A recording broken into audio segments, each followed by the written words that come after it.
Hola, mi nombre es Emilio Kopaitik. Bienvenidos a derechopedia.cl. A continuación, verán un análisis de jurisprudencia realizado por expertos y expertas en la materia en nuestra sección denominada Unificaciones Telemáticas.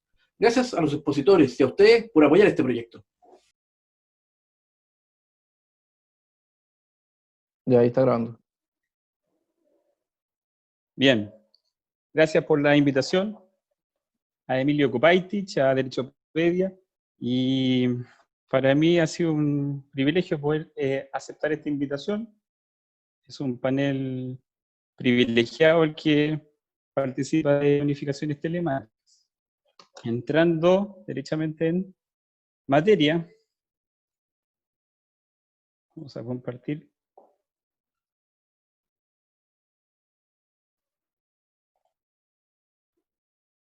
Bien.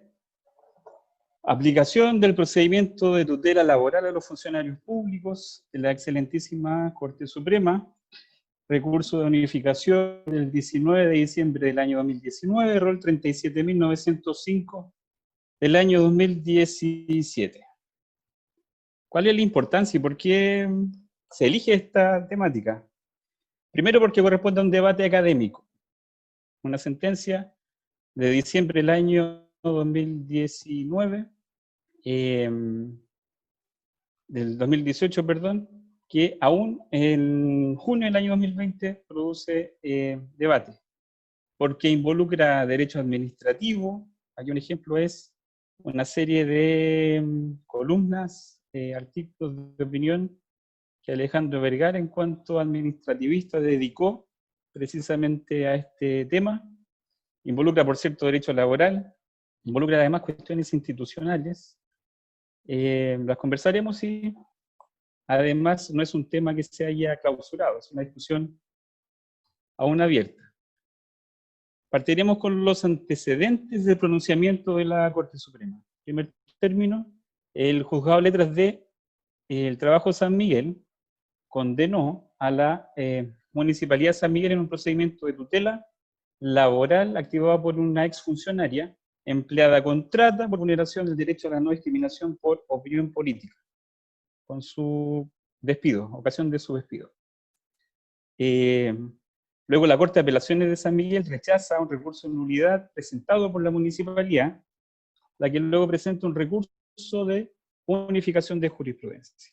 Lo que hace interesante este caso es que durante la tramitación en la Corte Suprema se plantea un requerimiento de inaplicabilidad por inconstitucionalidad ante el Tribunal Constitucional, el que en definitiva declara inaplicables los artículos 1º, inciso 3º y artículo 485 del Código del Trabajo. Este fallo precisa ciertas cuestiones que parece importante recordar. En cuanto al recurso de unificación de jurisprudencia, su artículo 483 lo define como el que procede contra una sentencia que resuelve recurso de nulidad para ante la Corte Suprema, y esto es relevante para lo que se define a continuación, es respecto de la materia objeto del juicio, materia de derecho, existen distintas interpretaciones sostenidas en una más sentencias firmes emanadas de los tribunales superiores de justicia. Esto lo recalco porque hay cierta comprensión del recurso de unificación, en el sentido que exige una interpretación que sea contradictoria, y no necesariamente es así. Basta con que haya una interpretación excluyente o distinta. En cuanto a la naturaleza del recurso, también precisa este fallo que no opera bajo la consideración de la verificación de un vicio o error de derecho, como sucede con los recursos anulatorios en general. Precisa que se construye sobre la base de la constatación de la dispersión jurisprudencial. Ese es el concepto clave para efectos de la decisión. También señala que el precedente válido es el que proclama la Corte Suprema como el relevante para efectos de la adecuación al precedente. ¿Por qué esto es relevante? Porque el razonamiento que la Corte realiza precisamente tiende a despejar si la naturaleza del recurso permite la eficacia del pronunciamiento del Tribunal Constitucional. Y la conclusión es negativa. La cuestión a resolver es la competencia, esto es, si los juzgados de letras del trabajo son competentes para conocer de denuncias que en procedimiento de tutela activen funcionarios administrativos, particularmente los empleados a contrato. Hay, como les señalaba al principio, una particularidad en este caso, que es la emisión el 6 de diciembre del año 2018 de la sentencia del Tribunal Constitucional. El rol es el 3853. Entre paréntesis, hemos colocado como concepto, como título, un razonamiento primitivo. ¿Por qué? Porque esta sentencia del 6 de diciembre del año 2018 se traduce en una suerte de polémica. La polémica gira en torno a los argumentos que el Tribunal Constitucional utiliza para alcanzar esta conclusión de la inaplicabilidad por inconstitucionalidad de las dos normas que hemos señalado, el artículo 1, inciso 3 del Código del Trabajo y del artículo 485.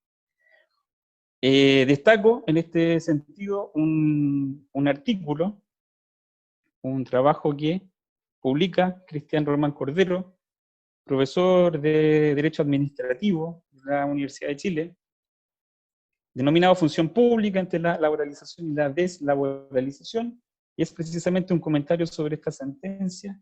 Lo señalo porque varios de sus argumentos son después recogidos por la Corte Suprema en su sentencia, la que hemos elegido para estos efectos de la unificación telemática.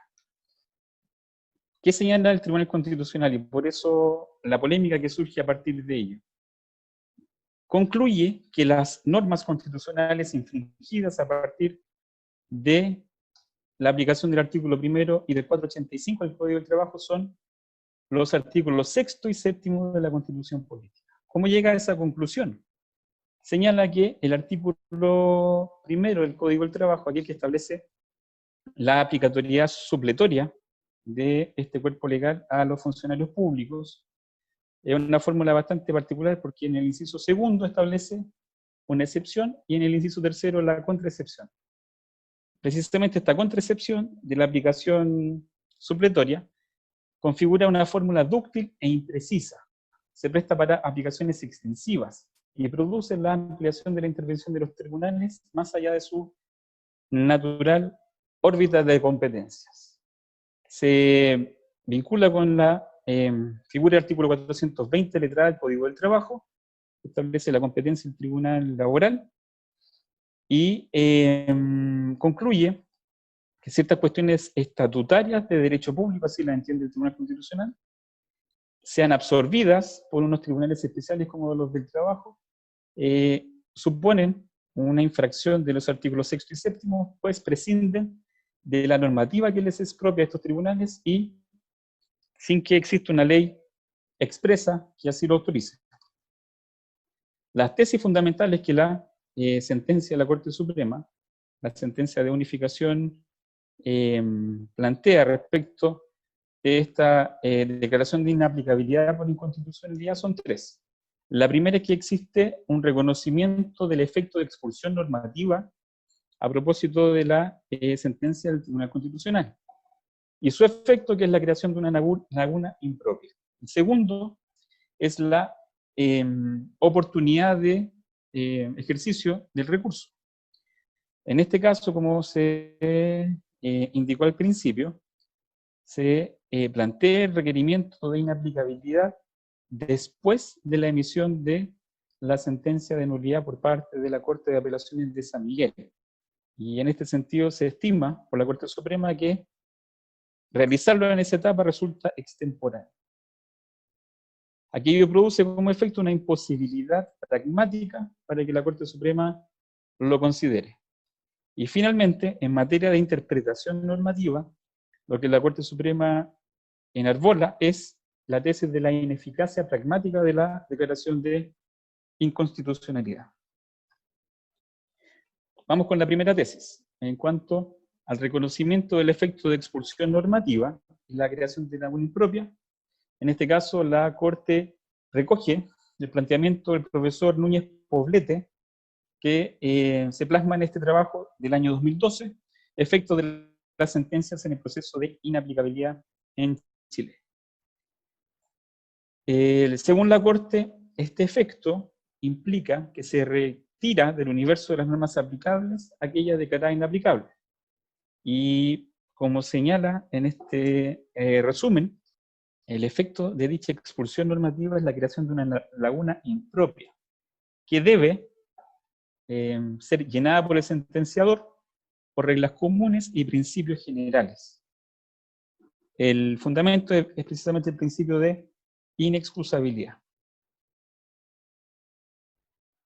El segundo argumento, o la segunda tesis, el de la oportunidad, esto es la extemporaneidad respecto a la naturaleza y recurso de unificación, interpuesto luego de la dictación de la sentencia de nulidad. Lo que argumenta la Corte es que si el planteamiento jurídico que fundamenta este caso la sentencia de nulidad es cercenado normativamente, la Corte Suprema se ve impedida de emitir pronunciamiento. ¿Qué señala la Corte? Que una vez que el Tribunal Constitucional declara parte del razonamiento de la Corte de Apelaciones inaplicable por inconstitucional, el fallo de nulidad, por así decir, queda excluido de la posibilidad de ser comparado por la Corte, en este caso la Corte Suprema, con la sentencia que le sirve de contraste. La Corte Suprema incluso lo califica de una decisión judicial vaciada de contenido. Y esto es lo interesante de este fallo. Hasta esta sentencia,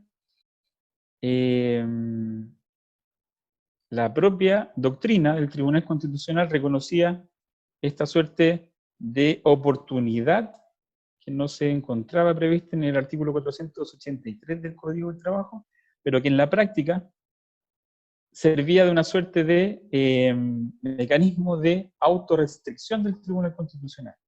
Lo que hace la Corte Suprema en este caso es recordárselo, que el fallo del Tribunal Constitucional carece de una efectividad práctica en esta sede de unificación de jurisprudencia, aparece como impropio, inoportuno, procesalmente hablando. La explicación es que la oportunidad se sitúa antes de la emisión de la sentencia en sede de recurso de nulidad. La tercera tesis que se plantea a propósito de la prevención del ministro Ricardo Blanco Herrera es que a propósito de esta laguna impropia que crea el Tribunal Constitucional al expulsar estos dos textos normativos relevantes, esto es el artículo 1, inciso 3 del Código del Trabajo, que establece la aplicatoriedad supletoria a los funcionarios públicos, y el 485, que es propio de la acción de tutela, supone que deber del sentenciador de fondo es integrar el vacío normativo con los postulados de equidad, principios y criterios normativos entendidos de acuerdo con un principio holístico. Si bien señala esta nota o prevención, la sentencia del Tribunal Constitucional declara inaplicables, lo que hace en la práctica es excluir la posibilidad de acoger la tesis de la plena competencia de los tribunales del trabajo. Lo que resulta interesante de esta prevención es que aun cuando se acepte la expulsión normativa y el reconocimiento de la eficacia de la sentencia de inaplicabilidad, aquello no es vinculante para el tribunal de fondo, quien, a propósito de dicha laguna impropia, puede y debe utilizar otras interpretaciones diferentes, puede aplicar preceptos que no fueron declarados inaplicables, soslayando, por cierto, aquellas que fueron excluidas, y arribar a la conclusión de que los tribunales especiales siguen siendo competentes para conocer de la acción, en este caso, de tutela accionada por un funcionario público empleado a contrata. Con ocasión de esta sentencia, el resultado de ella es que, a pesar de que el Tribunal Constitucional acoge el requerimiento de inaplicabilidad, y así lo declara, se rechaza el recurso de unificación de jurisprudencia, en este caso presentado por la demandada ilustre Municipalidad de San Miguel. Se mantiene la decisión de la Corte de Apelaciones de San Miguel de rechazar el recurso de nulidad, y se condena en definitiva, tal como lo sostuvo el Tribunal de Primera Instancia, se condena en materia de tutela de derechos fundamentales de un funcionario público empleado a contrata. Lo que subyace detrás de esta, por así decir, discusión, es, como les anticipaba, la interpretación del artículo 1, inciso 3 del Código del Trabajo. Se sostiene que para efectos de estimar no aplicable la tutela laboral a los funcionarios públicos, se esgrime como uno de los principales argumentos la existencia de esta figura, que recoge el artículo 156 del Estatuto de los Funcionarios Municipales, o, en idéntica redacción, el artículo 160 de la Ley 18.834, Estatuto de los Funcionarios Públicos, que establece esta norma, y en concepto de la postura de la incompetencia de los tribunales laborales, es que el derecho que tienen los funcionarios para reclamar ante la Contraloría General de la República sirve de instrumento o de acción de defensa de los derechos fundamentales de los funcionarios públicos. Y en ese sentido no es necesario llenar ningún vacío normativo a través de la acción de tutela establecida en el Código del Trabajo. Esto es, los funcionarios públicos ya estarían cubiertos a través de esta acción de legalidad. La doctrina de la incompetencia, además del argumento de texto, en este caso el estatuto funcionario, también tiene otras ramificaciones. Y en este sentido es interesante, resulta interesante revisar esta obra de Cecilia Díaz, quien plantea a modo de pregunta tutela laboral de funcionarios públicos. Es del año 2019 esta publicación, porque en realidad lo que hace es sincerar gran parte de los argumentos que subyacen a la teoría de la incompetencia, aquella que defiende que los tribunales laborales no están autorizados para conocer de acciones de funcionarios públicos en materia de vulneración de derechos fundamentales. Y extraje de dicha obra algunos de los argumentos que los pongo en el debate. El primero tiene que ver con una suerte de justificación de la limitación de los derechos fundamentales de los funcionarios públicos. En la página 51 expresa textualmente que la continuidad y no suspensión en la entrega de servicios vitales de los organismos públicos hace posible sostener la necesidad de un tratamiento diferenciado de los funcionarios públicos, los que como innegables titulares de derechos fundamentales pueden verlos limitados en su extensión. Agrega más adelante que, además de la existencia de este recurso de legalidad ante la Contraloría General de la República, la existencia del recurso de protección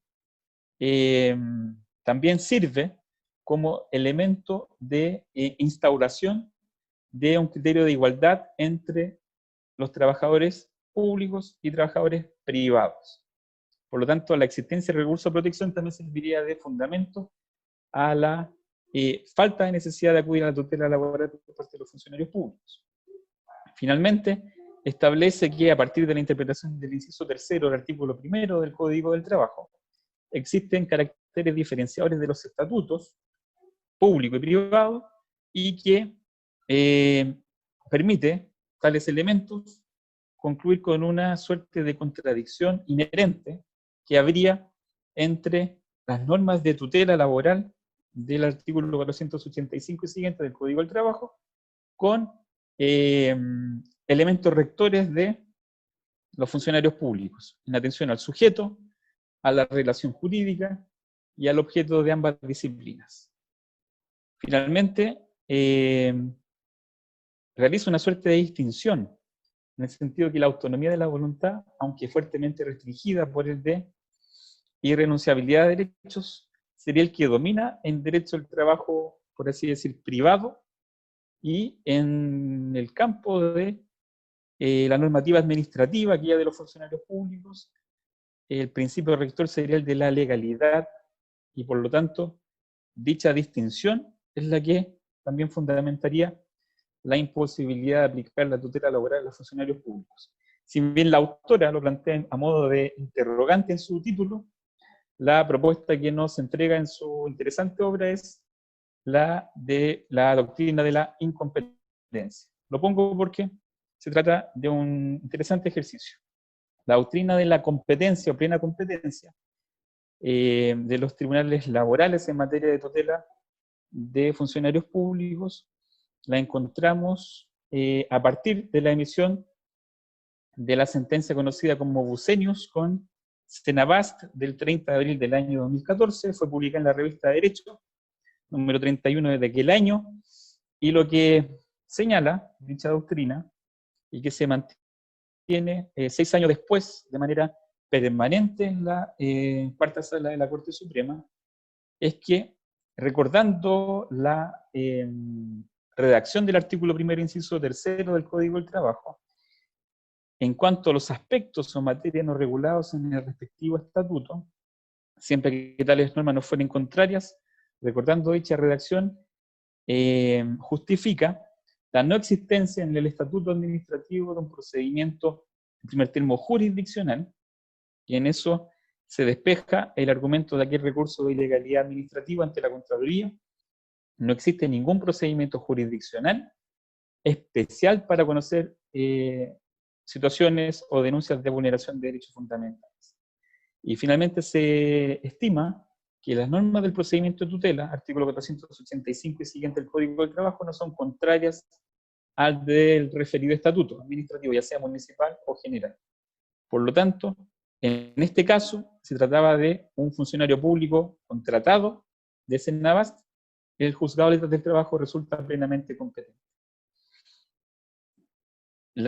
La sentencia del Tribunal Constitucional, que declara para estos efectos inaplicables las normas ya señaladas, artículo 1º, inciso 3 y 485, pasa por alto y, en mi opinión, merece este calificativo del precedente olvidado, una sentencia dictada el 25 de julio del año 2017, o sea, un año y medio antes, en el rol 2926, 2926, que supone la autorrestricción.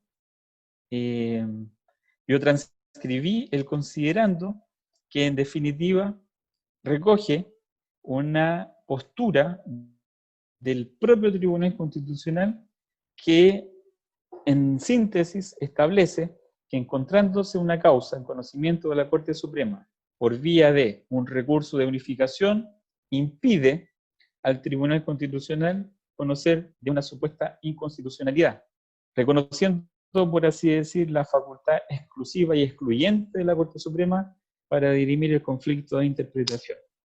La frase es elocuente. El razonamiento del Tribunal Constitucional expresa que la causa no se encuentra en un estado tal que permita al Tribunal Constitucional resolver acerca de una hipotética aplicación inconstitucional de la norma cuestionada. Muy bien, como se señaló al comienzo de esta presentación, todo este debate en que el Tribunal Constitucional señaló expresamente, modificando el criterio anterior, su auto precedente, declaró inaplicables ciertas normas, concluyó que los tribunales laborales son incompetentes, supuso un debate que motivó la presentación de un recurso de protección en contra de la sentencia del Tribunal Constitucional del 6 de diciembre de 2018. Esto obligaba a la Corte de Apelaciones y a la Corte Suprema a pronunciarse respecto de la sentencia del Tribunal Constitucional. En ella, en la sentencia de la Corte Suprema, si bien se rechaza la acción de protección, despejando acerca de la autonomía e independencia del Tribunal Constitucional, instauró la doctrina en nuestra cultura jurídica de que la Corte Suprema cuenta con la potestad de realizar un control por la vía jurisdiccional mediante la acción constitucional de protección de la sentencia del Tribunal Constitucional. A modo informal, se tradujo esta polémica en cuanto a quién tenía la última palabra en materia constitucional, si el Tribunal Constitucional al declarar inaplicable una norma de rango legal o la Corte Suprema al momento de resolver mediante recurso de unificación. ¿En qué se encuentra actualmente este debate? Podemos revisar que el razonamiento actual del Tribunal Constitucional, si bien mantiene invariado su postura o doctrina de la incompetencia de los tribunales laborales, hemos visto una suerte de evolución en cuanto al razonamiento que justifica tal decisión. A modo de ejemplo, hoy día se publicó en la página del Tribunal Constitucional la sentencia recaída en los antecedentes 7.567, en que, a diferencia de lo que encontramos en diciembre del año 2018, las normas constitucionales infringidas a partir de la interpretación de la atribución de competencias de los tribunales laborales, además de los artículos 6 y 7, suponen la infracción del artículo 19, número 3, artículo 38 y del artículo 65, inciso cuarto, de la Constitución Política. En ese sentido hemos visto que el propio Tribunal Constitucional abandonó su doctrina primitiva respecto de esta materia. ¿Qué sucede, por otro lado, en cuanto a la réplica que el Tribunal Constitucional actualmente realiza respecto de sus facultades? A modo de ejemplo, tenemos esta sentencia del 5 de junio del año 2020, el Roles 6.683, en que contesta derechamente el argumento de que esta se trataría de una discusión sobre interpretación de la ley. Señala la doctrina del Tribunal Constitucional que el tribunal no está llamado a resolver la competencia de un juez laboral. Es la aplicación o interpretación del artículo que conduce, en este caso, al Estado al pago de indemnizaciones en favor de funcionarios públicos. De alguna forma, esta actual forma de justificar su decisión concede parte de los razonamientos que la obra de Cecilia Díaz ya establecía en el año 2019. Por eso resulta interesante observar que la doctrina del Tribunal Constitucional no se ha asentado, por así decirlo. La Corte Suprema del año 2014 se encuentra uniforme en la materia. La del Tribunal Constitucional ha sufrido en este caso una evolución que aún no concluye. El estado actual de la discusión supone lo siguiente. Como la Corte Suprema ha establecido la doctrina de que existe una oportunidad para el ejercicio de la acción de inaplicabilidad, litigantes han acudido al Tribunal Constitucional de manera oportuna, esto es antes de la emisión de la sentencia de nulidad.